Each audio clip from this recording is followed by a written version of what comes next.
People spend more than half their time on Facebook and Instagram watching videos. They interact with video 19 billion times a day.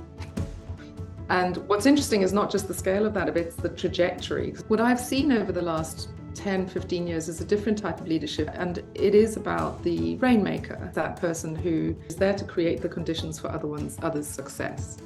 Culture's this moving dynamic. It's informed by people. Any one of those companies I've worked for, the most joyful moments have been because of the people. All right, hello everyone. Thank you so much for joining us this morning. Lucas, Mahima, and myself, we head the multi-industry skills team at the Tech and Media Club. And we're really excited to be partnering today with Jon Ratcliffe and the team at Engage Video Group to speak with Leigh Thompson, who's the Vice President of Global Categories and Clients for Meta. So before we start chatting through Leigh's journey and some of the skills we think are required to craft a successful career at Meta, just a few quick housekeeping notes. We would love to hear your questions throughout the session, so as they come up, please feel free to post them in the chat. And also please remember to mute yourselves. So a little background on our speakers. We have Leigh today. We're so happy to have her here. As we mentioned, Leigh is a VP at Meta in the EMEA region. She leads a team that provides C-suite support and guidance to some of the world's most prominent businesses across sectors like CPG, autos, telco, tech, e-commerce, and many others. So Leigh's journey is really impressive because with over 2 decades of experience, she has held key roles, including as a managing director at Saatchi in London, as well as the CEO of Dare, a digital agency of the decade. Beyond her professional achievements, Leigh is a passionate advocate for gender equality and serves on the board of Pennies, driving the digital microdonation movement in the UK. She's also been recognized as a campaign A-lister and BEMA Top 100 Achiever. We're truly honored to have you here with us today, Leigh. Thank you very much for having me, and please tell my mum all of that. Thank you as well, Jon, for being here. Jon is our fabulous moderator. Jon shares a very deep connection with London Business School, and he has actually guest lectured and organized lectures here since 2009. Jon is the founder and CEO of Engage Video Group, a rapidly growing data-driven video technology company, and he's based out of South Africa, so we're very lucky that he's joining us virtually. Jon's expertise in social media video has led him to deliver keynote speeches at none other than the Cannes Lion Festival. He's also a Global Agenda Council member for the World Economic Forum and has served as the head of advertising for Google. His advisory role at the Nelson Mandela Center for Memory also underscore his impressive career. Jon, thank you for moderating our session today.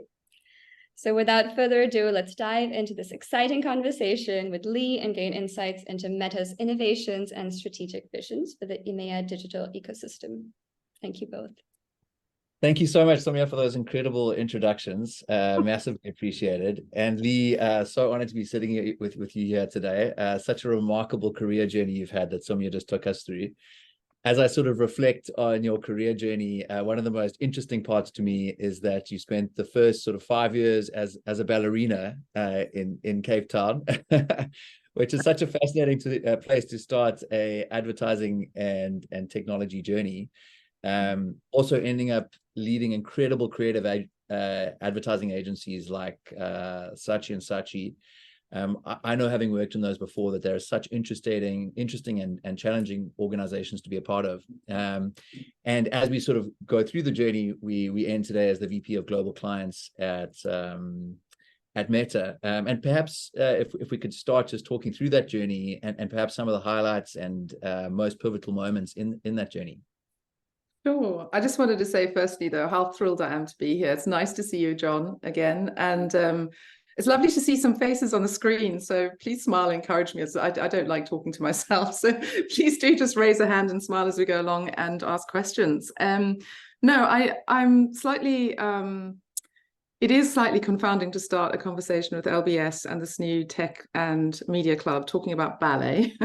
I'm not sure it's applicable to everyone's careers, or particularly the first advice you give if that's your trajectory and ambition. But it was born of something quite practical. I had something called femoral anteversion when I was 5 years old, and it meant that for about a year I was disabled, multiple operations and wheelchairs and all sorts. And part of the rehab recommendations was that I start some ballet. And my mum was then approached by me about 6 months later. I was like, I found it. This is my career. I'm going to become a ballerina.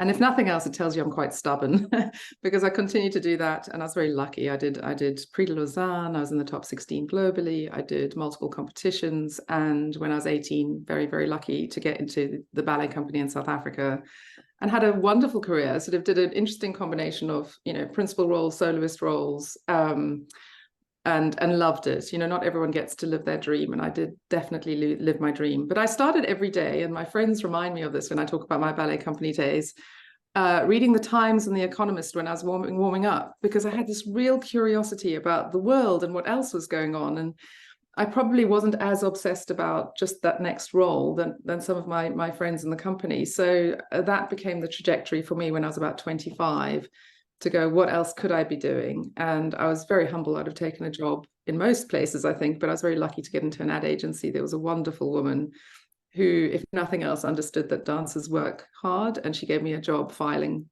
on a temporary basis. And then from there, my career in advertising and marketing took off. It's incredible.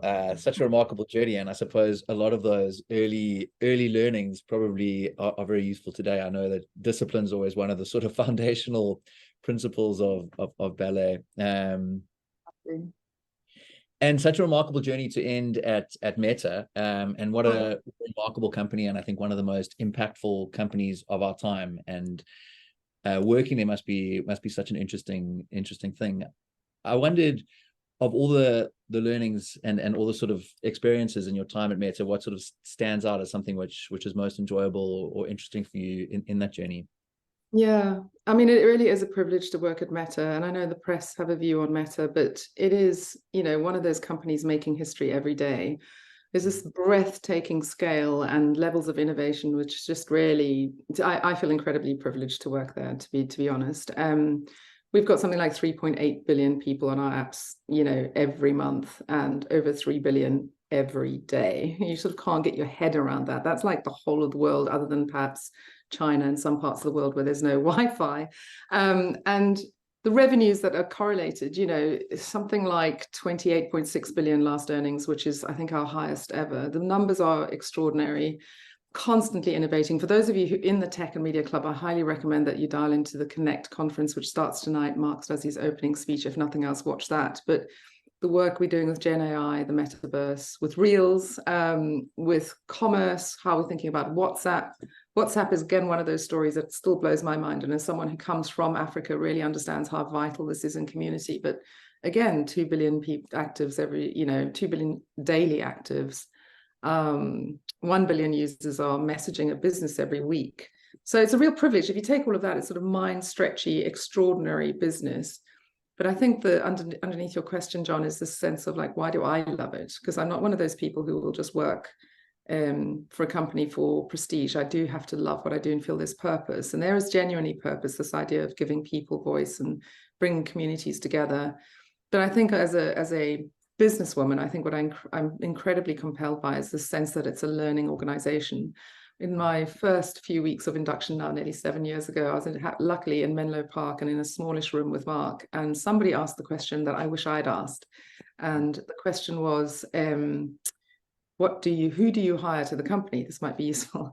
And obviously there's all these extraordinary people trying to get into tech. And he went, it's not that. It's actually about who is keen to learn, who's the most hungry to learn, because those are the people who do the best in this company. And I just love that about our culture. I really do. So answer your question, Jon. Wow, so many incredible things there, and the scale is truly remarkable. And I just love that answer from Mark, the hungry to learn. And I think any kind of company which is on the cutting edge of what's happening in the future, it has to be that hunger for learning, which will enable the company to stay on the cutting edge. Because I guess without it, it's almost impossible to continue to innovate and evolve. Such a great answer there. It's such a fascinating space that you play in, and having come from traditional advertising organizations to Meta, and if I think about the change over the last 10 years, it has been so remarkable, and the speed of the change has been so rapid as well. Even if I just look at Meta only launching video on the platform about 10 years ago, and now it's just enormous. I think when you add all of the different social media video platforms together, it must be the biggest communications channel in the world today. And as I sort of look at all of that change, which has happened over the last 10 years, in your role, you must have seen that change in an incredible way, from the traditional to the sort of what it looks like today. Just wondered, having seen that change happen, what stands out to you in that journey?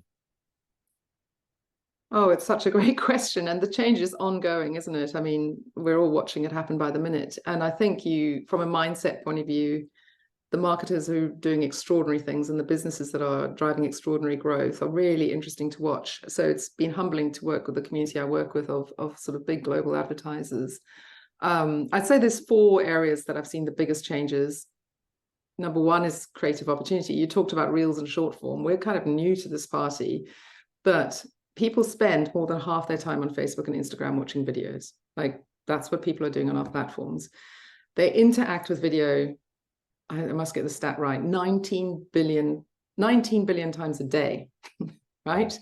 And reels are shared more than 2 billion times a day as well. So everyone's just sharing it in their diary. I'm sure everyone on the call has been doing this. There's videos that are just laugh out loud funny. You're sharing it with your friends. I'm certainly doing it, so how I communicate with my teenager. And what's interesting is not just the scale of that, it's the trajectory, because those reels and those videos have doubled over the last 6 months. So video, absolutely endless creative opportunity there. And then obviously generative AI and what we're doing there. And there's a whole lot of sandboxing happening right now. But the idea that you can create beautiful visuals and adapt copy and be utterly creative for very little time and very little money, what is that going to mean in terms of creative opportunity? So that's really exciting. So that'll be my first point and the biggest change I'm seeing right now on our platforms. I don't think necessarily, as a second point, that all the advertisers are necessarily aware of the massive scale of conversational communities. I've talked about the billions on our platforms, John, on Google, TikTok, Snap. The scale of what's happening out there. Word of mouth is what it is. It's not a new marketing tool, right?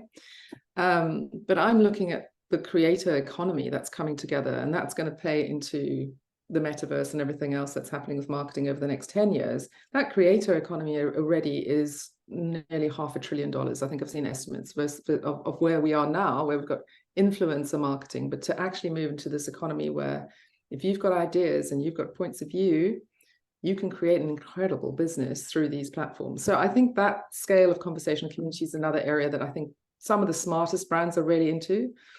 And then the other one, which is a bit more strategic, is about the good old-fashioned marketing funnel. Do you remember all those? Have you got those in the program? Or those ones, the McKinsey ones? We've all seen them, and I love them. But I think the fact of the matter is the store window and the checkout aisle, they really exist in the palm of our hands these days. Sorry, I've always got my phone on me. I have switched it on to silent. And I think what we're seeing now is someone will see something beautiful. I am so guilty of this, a beautiful M blouse on my Instagram feed. And I will click and buy it at the moment I see it. So this is the term we use for this is discovery commerce. It's this idea of like, what's that Ariana Grande song? I want it and I'll get it. Like that mentality. And I'm not very au fait with pop. You can tell I've got a teenage daughter. But that sort of stuff is really changing the way we think about strategic marketing, because there's an impatience from a consumer point of view or customer point of view.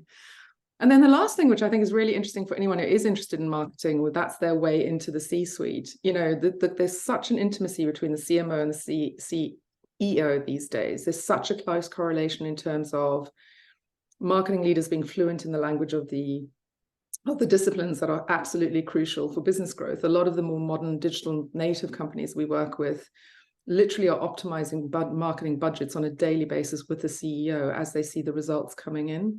There's incredible fluidity in that. And I'm seeing a lot of the new CMOs, CMDOs, there's all sorts of fantastic titles going around, being as fluent in discussing privacy enhancing technologies as long-term value, as well as packaging and pricing. And that is about growing business. And I think that is where I'm most excited about the role of marketing, actually, because I think historically there's been some sort of narrative about advertising marketing being the fluffy stuff. But actually, of course, it's beautiful, artful, wonderful brands being built. But the way that it's being delivered now is so accountable. And I think that's been the biggest change, certainly I've seen in the last 5 years with some of these big businesses. Does that make sense to you as well, John? Because I know you see the same world. Fascinatingly. And as I listen to you there, I just think for CMOs to do a good job, they have to understand so much more. I think if you go back 20 years ago, there were sort of these relatively easy to understand marketing channels, and now there are so many. I'd be fascinated to know, just listening to you there, how you think CMOs and the good marketers get it right, what sort of attributes they have to help their businesses grow in this kind of crazy, ever-moving world. Yeah, I mean, funny enough, it's kind of the same principles that made marketers or business leaders great as before. I would say thinking for the long term remains a really crucial aspect of this. You know, it used to be you have a 3 to 5 year plan. I think what I see in some of the best operators now is 10-year roadmaps.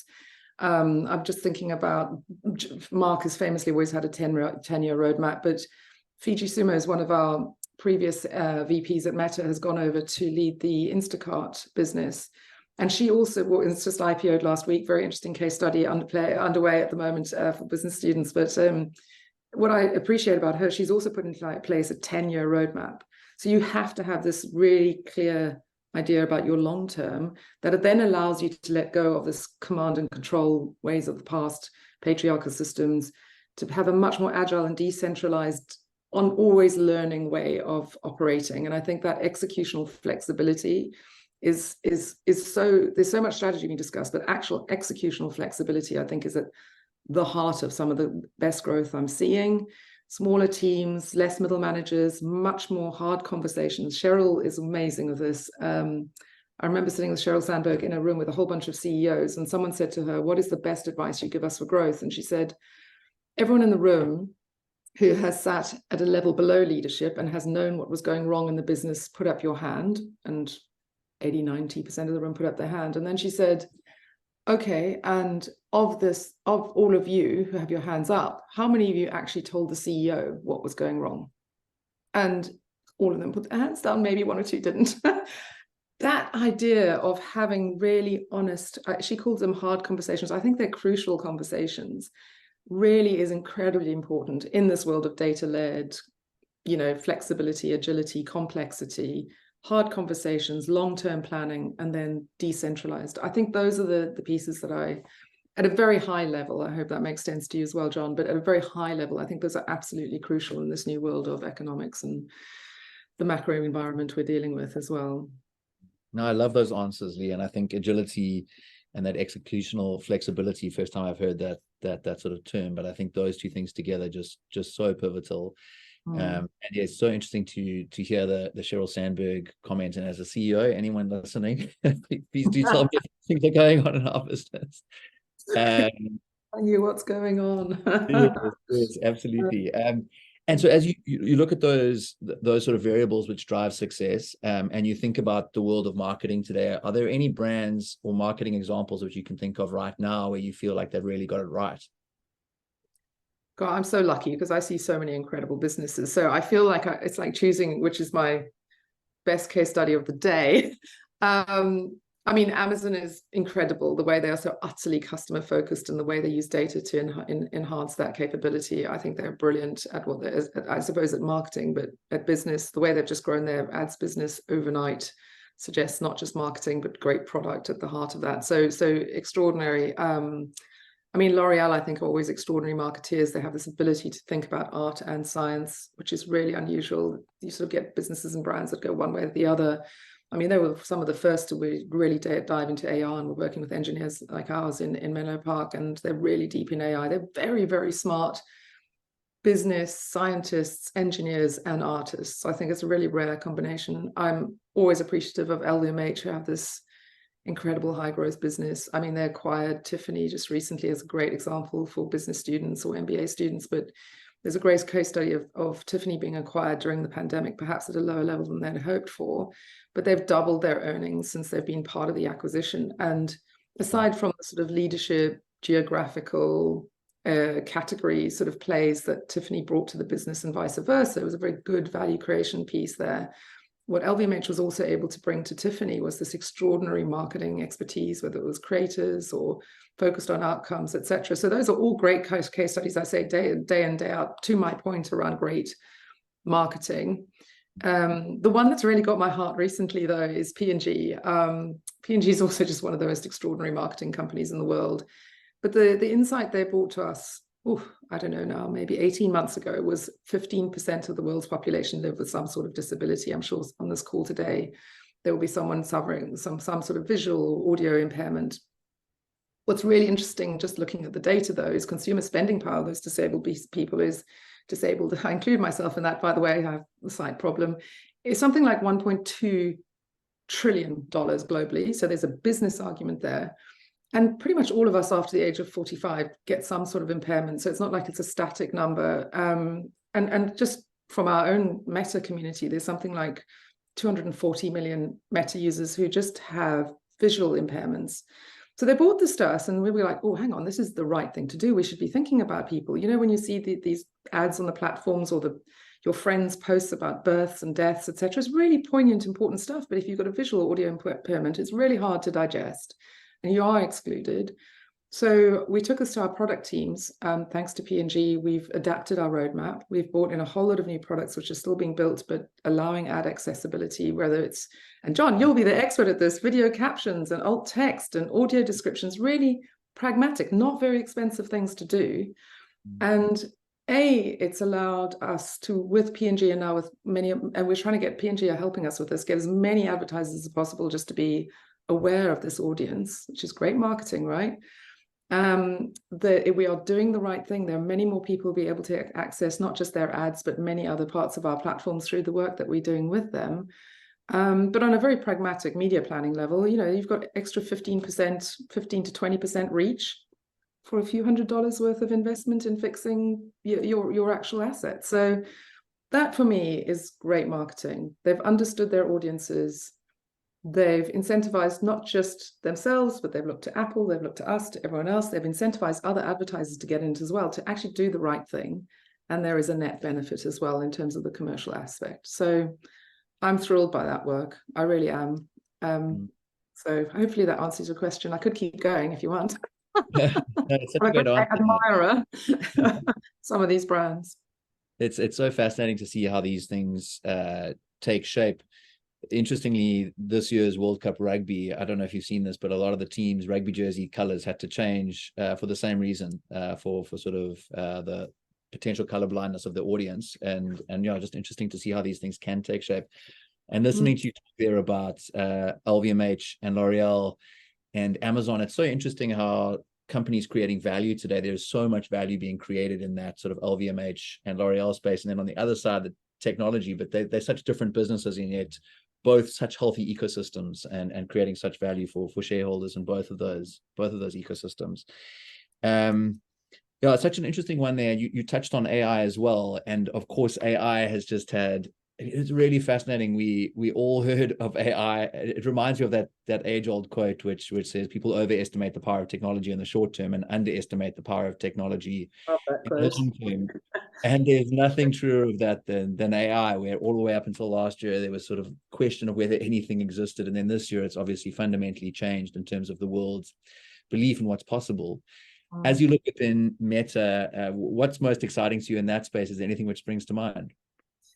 Oh, I hate to be the person who's talking about the hype cycle stuff. We have to talk about AI. It's what we have to do. We have to do it. But honestly, you know, your question is like, what's the most exciting thing? It is absolutely AI. I mean, this is the biggest seismic shift I think I'll see in my lifetime. I hope that proves to be correct, but that would be my subjective take on AI. I mean, in truth, you know, Meta's not new to AI. We've had it, you know, our entire feed, our entire product is based on artificial intelligence, and that's been in feed since 2006, right, since the beginning of the product. But I think what's happened in the last year is seismic. You know, these breakthroughs through Gen AI are just extraordinary. I think I read somewhere, it was Gartner, they're estimating that by 2025, which is not that far away, Gen AI will produce 20% of all consumer-facing data. And I think actually it's quite mad. I know it's insane, the numbers, if you think about that. But I do think AI is a little bit like magic, and Gen AI, I love it. I use it every day. When I'm preparing a speech, I actually try and write it in my tone and in this tone and the tone of Shakespeare, just to entertain myself.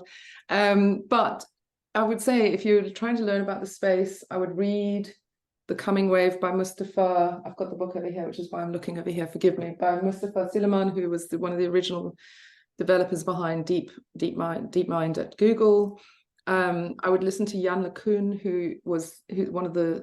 he's the grandfather of AI. I think he was involved in this in '85. He actually works for Meta, but he's an academic and a researcher. So he's an extraordinary speaker, and he's also very charismatic, and he spoke in Congress last week. Just worth following some of these people if you're interested in this space, because there's a lot of hype and there's a lot of nonsense being spoken, but there's also extraordinary opportunity, whether it's for healthcare, education, business. The way we think about AI is worth, again, not trying to do advertising for Connect tonight, but do have a listen to that, because I think we think about AI as in there's a lot of different types of AI. The large language model stuff that we've just open sourced is also just worth understanding. It's just we would like to work with the best minds in the world to operate and develop the new systems for AI, rather than putting it into a private company, which is quite different to how many other private companies are working. But I think, I think I can imagine a world where creators and public figures are making their own AIs for generating content. Businesses will, basic customer support stuff to learning to healthcare. And if I'm a small business and I can actually get the functionality right, you can probably have your customers ordering those T-shirts for their football team in real time and get it into our systems without any human intervention. There's huge changes.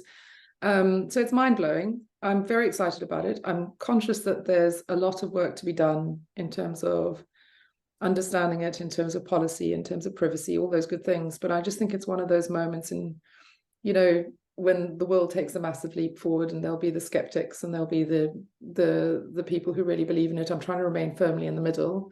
But I think that's going to change everything, not just marketing. Yeah, fascinatingly. It's such an exciting game to watch. I just wanted to get a question from the audience here. So this one's from Dre, and he said, "Great insights. Thanks, Leigh. You mentioned how much of Meta is video interaction. Do you think brands are getting video right on social yet, to rely on it consistently as a communications channel in the same way they have relied on TV historically?" So it's a great question. Is it Andre? It's from Andre. Andre, lovely to meet you. Thank you for the good question. Look, it's very hard to make generalizations. We have something like 200 million businesses on our platform, so I would hate to sort of speak to all of them with any certainty. But what I would observe is a lot of businesses really are leaned into this now. There's a whole ecosystem around video out there. I still think some of the more visible marketeers, which tend to be the ones I'm working with, are sort of are established businesses who have got lots of money, who can still spend a lot of money on TV. I think a lot of the time and energy within their ecosystem is still spent around TV to some extent. I mean, that might be true for CPG, maybe not for an e-commerce player or tech player, but there is still sort of a real sort of precedence in the focus and the priorities and the incentives for a lot of these companies to be really thoughtful about TV first. I don't necessarily think that's wrong. I think it's and I do think, therefore, that there is still a very important job to be done to understand that using video on mobile is an entirely different technique. It's like Chinese versus English. It's a different language. And I think there's almost like a careless understanding of how it works on mobile, which somewhat underestimates the reach and the amount of time people are spending on video in these platforms. And I also think, the Reels, TikTok video formats take a real authenticity, and they take a real, a wit and almost a lack of polish in a way to really cut through. And I think that is a new language we're all learning. So I would say yes, and more to be done. Just hope that helps.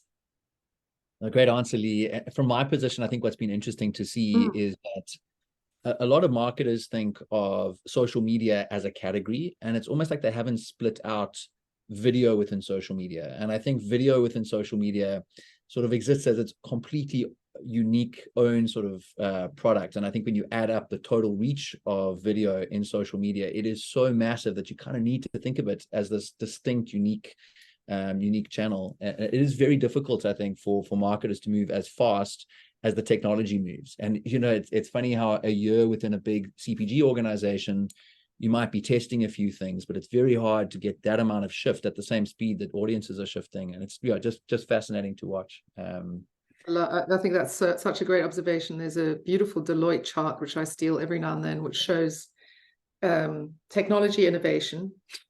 Then it shows consumer adoption of technology, and it's all up and to the right. Then you see businesses following behind and policymakers almost sort of dribbling off to the right. So yeah, no, there's definitely always a learning curve and more to be done there. But I would agree with everything you've said, Jon. Yeah, fascinating. Leigh, if you don't mind me changing tack slightly, just towards your experience of sort of cross-company learnings. And one of the things I often think is so interesting is the power of leadership in great organizations. And Meta being a founder-led organization, but also having come from great organizations like Saatchi and Dare, DBDO, I think I remember, and even sort of the leadership required within the ballet environment. I guess I'm fascinated by the power of great leaders and how you've seen that power play out in your journey. Yeah, I mean, it's kind of everything, isn't it? How many of us want to join businesses for people who we don't really rate? We're human beings. We follow people. And you're right. I've been very blessed in my career to work for some extraordinary leaders, you know, to be sat in the room with the Nicola Mendelssohns, the Will Placken, the sort of Sheryl Sandbergs, many people, the John Bartles and the Mark Colliers from my Dare days. I can go through a whole list of names. But I think, you know, the thing that I have inhabited for my own career, which is somewhat informed by many of those people, but also by my background, is to think about leadership in terms of service. I'm going to use a slightly trite metaphor, and those of you who are from Africa will forgive me, I think. But, you know, in African tribal tradition, everyone has to have a very clear role. And if everyone doesn't understand their exact role that they're bringing to the community, things start to fall apart because it's such a volatile environment. And in those archetypes of the different types within the tribe, the most obvious leader in the past used to be the chief, right? You set the vision, you set the guardrails, and everyone has to execute and report back to you. What I've seen over the last 10, 15 years is a different type of leadership, and it plays to, I think, my values. And it is about the rainmaker. You know, the archetype I find most appealing is that person who or that part of the broader organization, which is there to create the conditions for others' success. And I find that very compelling, whether it's in my personal life or in the community work I do, or whether it's the work I do at Meta. I am blessed to support and lead an extraordinary team. My job is to be a rainmaker for them, to make sure that the blockers are taken out of the way and that their potential is unleashed. And I think that's what I've learned from many of these leaders you described from the introduction to this subject. And I do think that's a massive shift in leadership, these very empathetic, servant leaders. There's books and books being written on this right now. But I think that's what makes for greatness. And I see it all day, every day in the workplace I'm in at the moment as well. Oh, love that, Leigh.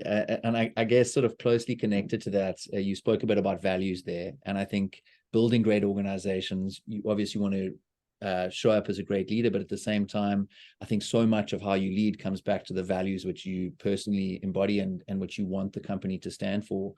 How have you seen values show up in your journey, and which kind of values have resonated most to you? And I obviously got there, the rainmaker, and I love that, create the conditions for others' success. It just feels like such a powerful one to have on the wall somewhere. What else sort of excites you in that space?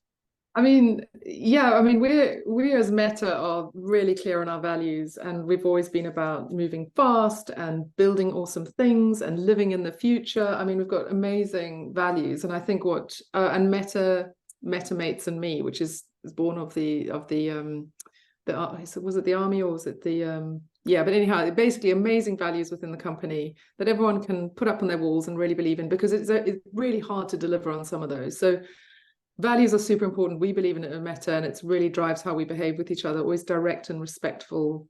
Some beautiful values. I think my own value that I would add to that is the one of the humility, which is perhaps a behavior less than a value, but I think it's really often misunderstood. And I think some people see me sometimes showing up with humility, and I've heard criticisms like, you know, does she have confidence? It's not a matter of low confidence. I think one of the Latin roots of humility comes from the word from the earth. And that's about being grounded and recognizing that we're flawed and fallible, and using that as a way of truly listening, truly learning. And as you get older, it gets harder, right? Because you learn a lot and you get more experience, but keeping that humility and keeping grounded and constantly learning is a core value to how I operate. So yeah, values, I think, are sometimes more important than what you do. It's more how you show up is sometimes more important, if not always. I love that, Leigh, and that humility one really does resonate. Kind of the third piece of I guess sort of a puzzle there, talking about this is culture. And having come from a background at Google and having seen culture at work, and I think the fascinating thing in my journey at culture is I remember someone saying to me that Google's got a great business model, which is why they can also build a great culture, and that it's difficult for all businesses to build great cultures. But of course, so important to build a great culture if you do want to succeed. And I think getting culture right obviously has to be front and center of organizations. I think culture in organizations like creative advertising agencies is almost more important in some ways because it's harder to differentiate those organizations. But just want to understand your point of view on culture and across, once again, such different organizations, and very closely tied to values and leadership. But just would love to understand your point of view on culture. Culture is such a difficult thing to put your finger on, isn't it? And I smile sometimes because people say, oh, we want to preserve our culture. And I'm like, well, it's not like jam, is it? We don't really want to preserve culture. Culture is this moving, dynamic, ever-moving piece. And it's informed by people, you know? So any one of those companies I've worked for, the most joyful moments have been because of the people. And people drive that culture. And I think, you know, there was a time when culture used to be driven from the top. And I do buy that some of that is the case. But I think really great cultures are when everyone feels they are contributing to that culture. And I think the only way to liberate that kind of culture is to allow and create the conditions for psychological safety. You know, you need to be in a place where you can feel you can speak your mind, where you can disagree sometimes respectfully, obviously, where you can speak up and try new ideas and put yourself out there. There's this one post at Meta which I love, which is, what would you do if you weren't afraid? You know, and I think that creates really interesting dynamics and culture. The only other overlay I would have on that is that's a very Western perspective. You know, one of the joys of my job is I do work a lot with my friends in APAC and colleagues in APAC and LATAM and North America. And, you know, how I would define great culture will be very different to someone who's based in Taiwan. And so there's a fascinating book called The Culture Code, if anyone's a nerd and likes to read. I really recommend it because what it allows you to do is understand the very fundamentals of communication and behaviors that are acceptable in different cultures. And it's not as simple as like, oh, I'm from Taiwan versus UK, by the way. It's much more nuanced, but it allows you to connect with somebody who might be born in a certain type of level of privilege versus somebody not, somebody who communicates a certain way or understands authority in a certain way, and then find ways of communicating and creating that level of connection and culture. So just an overlay to that thought is making sure that we're truly understanding how others operate and what is behind people's behaviors before you can even start to solve for culture. Just a thought. No, that makes so much sense, Leigh. As I was listening to you there, it made me think of this quote from you might remember from advertising days, but from David Ogilvy, where he said that the people with the best people win. And it just feels like it's so true. You know, as I sort of reflect on the organizations I've been a part of, regardless of what you're setting out to do, the group of people you pull together to achieve it is going to make an unbelievable difference on your likelihood of success. As I think about the competitiveness of the world you play in, obviously technology is such a sort of competitive environment, specifically when it comes to recruiting. I'd love to just get your thoughts on how you attract the best people and then how you get them to stay. Oh, it's such an interesting question because you are sort of spoiled if you're working in a big tech company, right? They get paid well, they get the benefits, they get the free food. I mean, you know, it's not hard to say to someone, do you want to come for an interview in Meta or Google or one of those, you know, but more fundamental is how do I attract the right people and keep them inspired and operating at the top of their game and feeling like they're achieving mission-driven, purposeful work in their lives, you know. And even when I was at Dare or at Saatchi or any one of those businesses, it's like, how do I attract this best talent was always top of mind. And I think it's a daily meditation, number one. Like, I'm always looking at talent and going, am I doing everything? Is this somebody else we should hire for the company? You know, is there a way that I should just go? I do 3 coffees a week, which are completely unrelated to anything I'm doing, because I'm trying to always find that way of connecting, because that's how the best recruiting happens. So I think there's an always recruiting sort of mindset. But then, in short, what I think makes for the best companies in terms of the best people is the best managers. And one of the things I think that Google and Meta do incredibly well is they train you to be a great manager. I've never had so much dedicated training to how I should lead or could lead, or stretching me in terms of new ways of leading. And that very deliberate, thoughtful training of managers, I think, and I hope, allows for greater team hires. You know, you only leave a company if you've got an awful manager. Often it's just because you've got a bad manager. It doesn't matter whether you're Google or working in an asbestos factory. If you've got a great manager, you're going to be happy, right? And I think that's the sort of most crucial thing, certainly from my experience. Have we got great managers?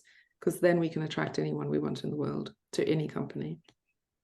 Such a great answer, Leigh. In interviews, my favorite answer to the question, what are you great at, is I love leading people, and I'm great at leading people, because you just know that person can build an organization underneath them. It's always the most exciting answer.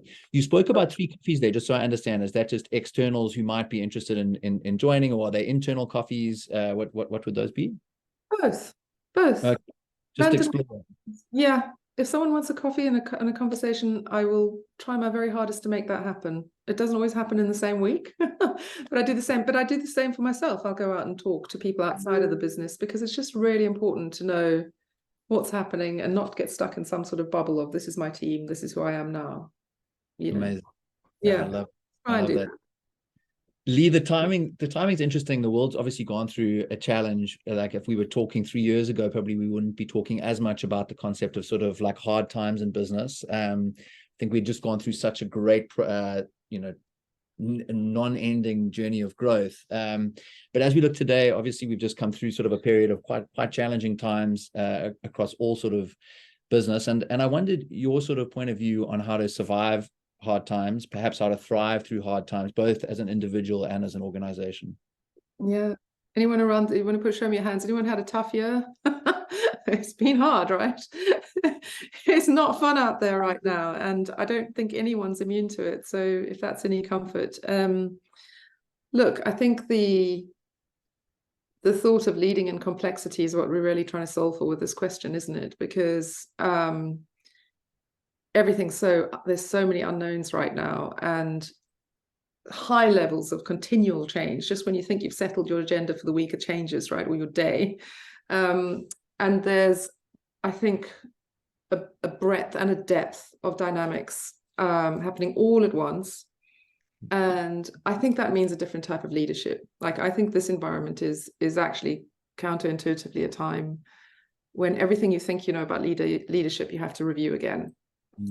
For the academics in the room, one of the great modules, our great Kate Barada, if you want to follow anyone on LinkedIn, follow Kate Barada. She leads our executive learning and development programs at Meta. She's just the most extraordinary woman, and she just somehow always manages to find you the right thing at the right time. And the model she shared with us just recently is from David Snow, and it's called the Cynerfin model, Cynerfin. And what that shows you is there's different types, characteristics, and different types, and basically 4 types of distinct environments where most of the complexity is happening right now.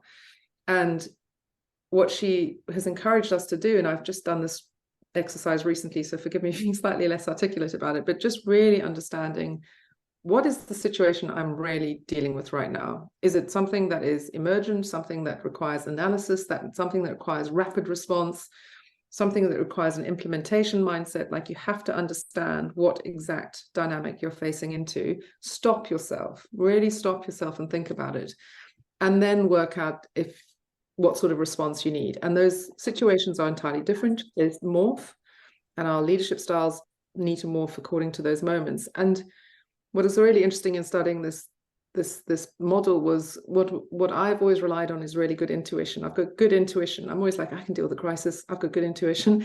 But actually, truly complex situations are the least intuitive. And so looking at these tools, setting context, and then working with my team, and I've done this time and time again this year. I mean, I have held on to a vision, but I've set very clear focus with the team, very clear, almost singular. And we talk about goals and non-goals at Meta. I don't know if that's true for Google, but non-goals are really important things that you feel like you need to do, but we're just going to ignore them. We're going to focus on the goals. We're going to set boundaries, and then communicating as a leader. Like I find myself when I'm stressed and when things are difficult, it's quite easy just to walk into yourself, isn't it? But really being clear and communicating and putting yourself out there and being okay with saying, this is difficult, there's ambiguity, I don't know the answers, but here's where we are right now. Just anchoring people with that. And then the other piece that I try and do is I try and think hard about leading within, because that whole thing about the oxygen mask, you know, how am I going to be able to be strong enough to give true care to everyone, to bring courage to the table every time there's a conversation? How do I lead with true inclusion at this time so everyone has voice, and all those anxieties, nervousnesses, excitements, new ideas, etc., have a moment to come together? And how do I make sure I'm constantly growing? All of that, if I can hold myself true, that leading within, then the leading across and leading through becomes much easier. So look, in summary, complexity reigns in the world we're living in right now, and it reigns at Meta. I'm embracing that complexity. Bring it on. Whatever's going to happen today is going to happen. And actually, with that mindset of embracing that complexity and actually enjoying it, that somehow makes me happier and hopefully more effective. I'll let you know how that goes. But hopefully something in some of that sort of strikes a chord for some of you in the room, because it's tricky right now, isn't it? So much good stuff in there, Leigh. And I remember Robert Kraft, who's the owner of the Patriots in the US. Yeah. I heard him I get asked a similar question, and his answer was that in business is all about surviving the hard times, because they're always going to come. And I think it's about getting through those in a healthy way, which determines can a company stick around over the long term or can't it? And it's just getting through those hard times. As I was listening to you there, just so many good, useful things there. The non-goals thing I might one day ask you to elaborate on, just because that sounded super interesting. But such remarkable stuff there. And you spoke a lot about going within yourself and sort of leading yourself in these tough times. I'd be fascinated to know how you do that. And also when things are hard, I guess looking after yourself is really important. When things are very stressful, it's sort of like the balance in your life becomes so much more vital. I'd just be fascinated to know when things are hard for you, and even when they're not, how do you maintain balance in your life and make sure that you're showing up in all the areas which matter for you? Oh, the balance thing. I've never been good at balance. No, I'm a big believer in work-life integration, and I'm a convert to the thinking of a wonderful coach called Lisa McCarthy, which is all about creating a high-performing life. So I don't want a high-performing career and my kids who are out there, one of them with norovirus at the moment, to suffer. And I don't want my kids to have this extraordinary life and me not to feel fulfilled. And I don't want to have a career and kids and not do anything for my community. I'm like so ambitious for my life. So what I've tried to do almost religiously is write down a vision on an annual basis. And I think the stats are, if you write down a vision and you share it, you're something like 46% more likely to achieve most of what you put in that vision. Wow. And put in that vision is pretty much a 50-50. We talk about this a lot at Meta. Don't just set yourself goals that you know you can achieve. Set yourself goals that you're probably going to fail at. And I set myself goals in terms of my personal life, terms of my professional life, in terms of my contribution to community, and in terms of my spiritual, social well-being. And I write it down, and I try and get it down to less than a page and a half. I'm a writer. Some people draw. It's quite a common technique these days. But I write, and I set it 1 year in the future, because I think the statistics show that if you're trying to write 5-year plans, it's often too difficult to see exactly what that looks like. And comes to your point, Jon, about predicting the future, how bad we are at that. And if it's less than a year, it's less impactful. So if you take a year, and almost write it. I write it from the narrative point of view. It's like, it's the 31st of December. I'm sat by the fire in this location thinking about this, and this is what I've achieved this year. And that has been a fantastic sort of breakthrough in how I think about my life, because I think about the things that bring great joy to me. I think about the things that bring me peace. I think about not putting my phone next to my bed at night. I literally go into the like really practical stuff. I go into my limiting beliefs. I'm like, oh, I'm okay at this, but I can't be good at this. No, I'm going to put that unhelpful thought over there. I'm going to write it down, and it almost manifests. I think that's what the TikTok generation call it, don't they? It sort of manifest this life up for yourself. And that has been a transformational piece of work I do once a year, and I share it with my family, and I share it with my colleagues at work. Sometimes a bit awkward. Funny enough, things like I love to collect my son on a Friday afternoon from school because I often don't do school runs. My team hold me to account for doing that because I've shared it, you know. And I set out a goal for the team in that vision, and it's crazy, insane goals. And the team love it. And they often overachieve against those goals just because I've been audacious enough to write it down, but in the context of this is my crazy, audacious dream for the year. That's just the rounded me. That is the rounded me. This is my high performing life. That has been a technique that has really helped me with balance, because I don't have balance. But I'm very open about the kind of life I want to live, and I share that, and people help me. So if anyone's interested in that as a technique, there's a lot of research and there's a lot of work that goes into it. I've tried to sort of give you the sort of high level piece, but read up about Lisa McCarthy. She's the coach that lended me that technique, and it's made me such a happier person. Frustrated some days because I don't always hit my goals, but I think that's okay as well. I think that's okay. I love that, Leigh. I'm definitely gonna do that. I'll send mine to you if it's not an overshare. Yeah. But I just love that idea, and I love the power of a tool or a process which can just help you be so much more deliberate and effective at this kind of thing. So Leigh, I know we're running out of your time. I just wanted to invite everyone on the call, if anyone wants to sort of put a hand up or unmute themselves. The last question, so that's just a warning, so you can get ready to do it. The last question here is just, obviously got a lot of students here. We've got lots of London Business School students. We've also got the whole Red and Yellow School in Cape Town is dialed in, your old home. And yeah, just the question is essentially is, if you were starting your career today, what do you think would be an interesting way to kick off? You know, assuming it's not starting with ballet, if there's a transferable, interesting thought in terms of how to kick off. I mean, you always have to start with a good plie, so I think that's worth mentioning. I mean, there's so many different ways I could answer that, and I don't know everyone around the table, and I'm sure each one of you deserve a personal response to that. But I would not be too hung up on, you know, studying AI at Cambridge University is probably a very good course, by the way. I think I'm contemplating doing it. Or, you know, I think there's very little in terms of actual courses or degrees that will give you the perfect outcome in terms of your career.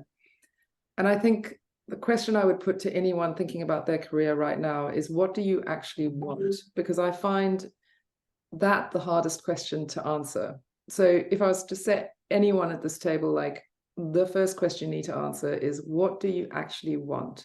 And you might be surprised by that. The advice I give my teenager is not to worry about STEM or any of that other stuff. I go, there are 3 pieces of advice I give to everyone who's under the age of 18. Obviously, my own daughter ignores me profoundly. But, you know, first one is, this is, thanks to the internet, this is a generation of ultimate democracy. There are no princes and paupers. We are all equal. Treat everyone accordingly. The second one is, you know, know the difference between right and wrong. Whatever your spiritual views, etc., particularly in the Western New world that we're developing with AI and everything else, know the difference between right and wrong and stand up for what is right. And the last piece I always give advice, and again, forgive me for being slightly esoteric about this, but I don't think there's one answer to that question, but creativity is such a disproportionate advantage. I don't just mean creativity in terms of beautiful videos. I mean, really understanding that there's no MBA framework or AI agent that has all the answers, but bring your curiosity and your energy to the problems you find most enlivening. And your particular take on the world is your super intelligence. That is your superpower. So that's what I give to those who are eager to listen to that. I don't pretend to have the answers. There's lots of hands, which is making me much more excited. How can I answer some of these questions? Jon, can I just put my Yes, hand? yeah, go for it, yes. I think Di went first. Is that right? And then Andre. Is that right? Wait, I'm going to actually show you who you're talking to. Okay, guys, you're just going to wave, right? So Talking look, to there's a you. whole class full of people here. A lot of people. I'm blushing now. I've convinced myself I'm just talking to a friend in my living room. Hi. Hi, I'm Alexia. I'm at Red and Yellow doing the Mac course. And I've actually got a question for Jon. I just want to go back to the topic on culture. Jon, how would you describe the culture at EVG? Wow, a great question. And Alexia, something we spend lots of time talking about. I think the really big thing for us is we do not exist if we're not constantly evolving. It's a lot of what Leigh was saying earlier. Like our company is right on the bleeding edge of probably the fastest changing thing that's ever happened in the world of communication. And so we have to just constantly be focused on growth and evolution of our product. And we have to hire people who are great at that, and we have to listen to everyone in the company so we constantly evolve. I'd say that's like a really big one. And then I think something which differentiates us as well is we just really care about the team and the people. And I think we are a people first organization where we really want people to thrive in their time here. I think if we get a thriving team and a great product and those two things happen together, I think we have a good shot of building something really special. Thanks so much for the question, Alexia. That was amazing. Yeah, I like the fact that you both say that a culture is like moving and ongoing and you don't have to preserve it. Yes, I thought that was a great, not like jam. I love that. I think I'm gonna write that down somewhere. Who else has a question?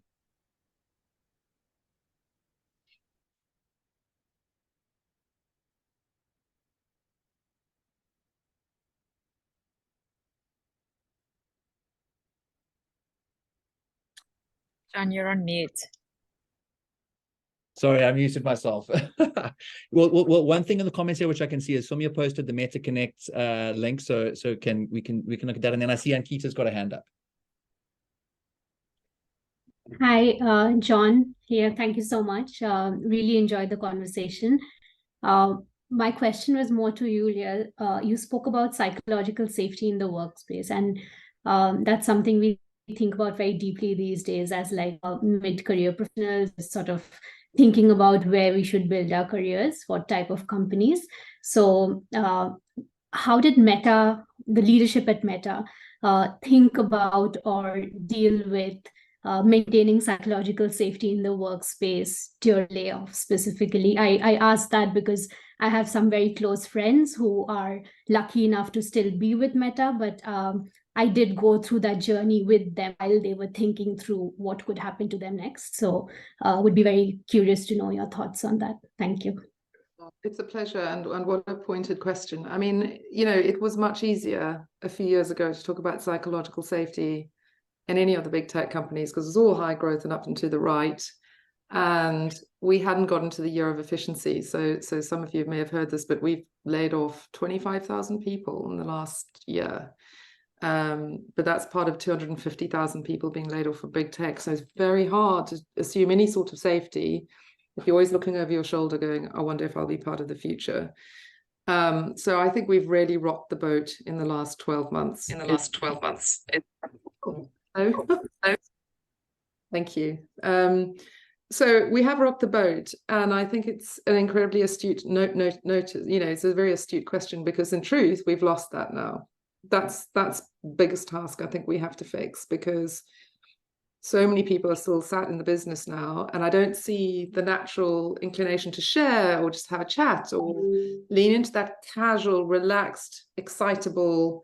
I've seen people a bit more frozen and a bit more fearful. So that is why I think psychological safety is such a pivotal piece for us. And as I said earlier, it's not going to be the same version of what we had maybe a year and a half ago, but I think we have to get back to the place where people are able to remind themselves of the mission remind themselves they've got managers. This comes back to the importance of your manager, a manager who really understands and backs you and brings out your strengths and allows you to grow. It's all the fundamentals that have been rocked. But I think the aim and the ambition has to be psychological safety. So a very astute question. If these things were perfect, we'd all be famous, but it's an ongoing meditation, I think. Thanks for the question, Ankita. Thank you. Thank you. I think I got the easier question of the two there. And then if we go to if we go to Andreas, I see you've also got a hand up. Hi there. Sorry, I think my camera is blocked here, but thank you so much for your time and for your interesting talk. We were listening here and we were wondering, there's a plethora of industries to go into in the tech sector and also in lots of other sectors. But it might be tough as a student to find out like which sector is really up your alley and what kind of industry really speaks to your biggest interest. So do you have like any tips on how you could be more efficient in finding this out, or like finding the thing that really motivates you the most out of all of them? Yeah, I mean, I think in the end, everything is technology these days. So if you look at, Rothschild's website, everything is tech. If you look at all the big investors, if you look at what's happening in business, everything is being infected and affected by technology. So I would almost withdraw yourself from the question of like which part of the tech sector, if that's your current way in, which part of the tech sector are you interested in? Be thinking more about what kind of work do you find purposeful. It comes back to that question around what is important to you, what do you want? And there is so much interesting stuff happening in terms of green energy, or in terms of the creator commerce space, or in terms of new platforms that are servicing some other fundamental need for humanity and for society. That's almost my starting point for everything else, because you know what, AI, generative AI, the platforms, measurement tools, all of that other stuff will just be in service of that ultimate agenda. So if I were to go, what would I do beyond Meta now? Because I'm very lucky because I work across industry and I work across a lot of the technology innovation happening right now.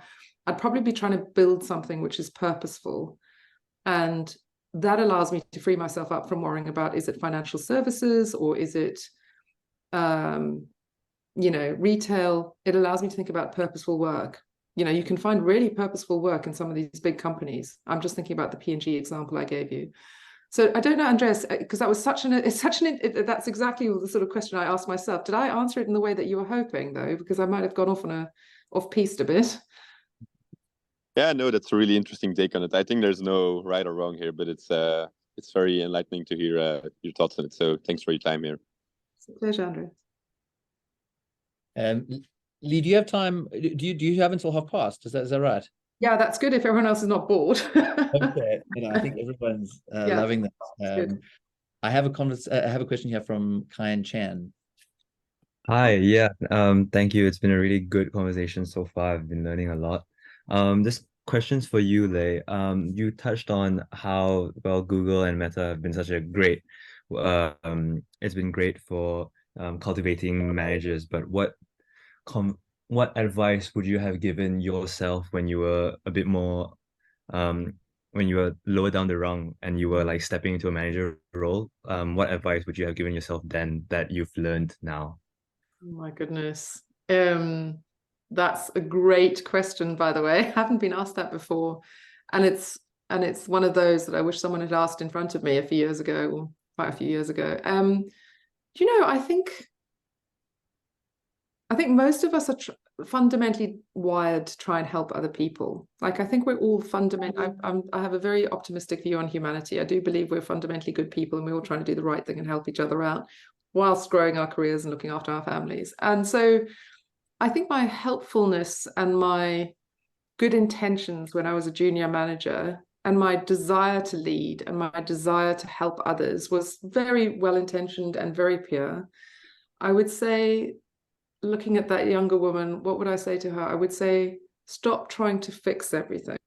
Because I think there was such a bias to action in my leadership when I first started that I would immediately step in to try and solve. And I think one of the things I've learned from other great leaders and working for other great managers is that most of the most extraordinary answers probably lie within that individual. And it's almost like you have to shine the light on that individual and work with them and probe further so that they find that answer that is probably 2x better than what I would come up with. And so my bias to action was holding me back. I would say as a junior manager now, as a more senior manager, I spend a lot more time gifting my team the opportunity to shine themselves versus me trying to be the savior, so to speak. And that, I think, has made me, I would say, the recipient of extraordinary talent, because I do just get these amazing, everything I thought I would get out of an individual, I always get, I'm genuinely often surprised by just the extraordinary gifts and the people around me. It comes back to that little bit of humility as well. It's like I'm quite humbled by a lot of that, and stop trying to solve the problem for them. Like, work with them to solve it, but don't let your experience be the reason that the problem or whatever they're bringing you is solved. That's a hard thing to do, but I would say that would be the advice I give to myself as a younger manager. That makes sense. Yeah. What a great question, Karen, and Leigh, thank you so much for that answer. And I think it just felt so powerful to hear it. Leigh, what a remarkable gift your time has been. Thank you so much. I personally have pages of notes over here from all the stuff that you shared, and I just found it so interesting on every level.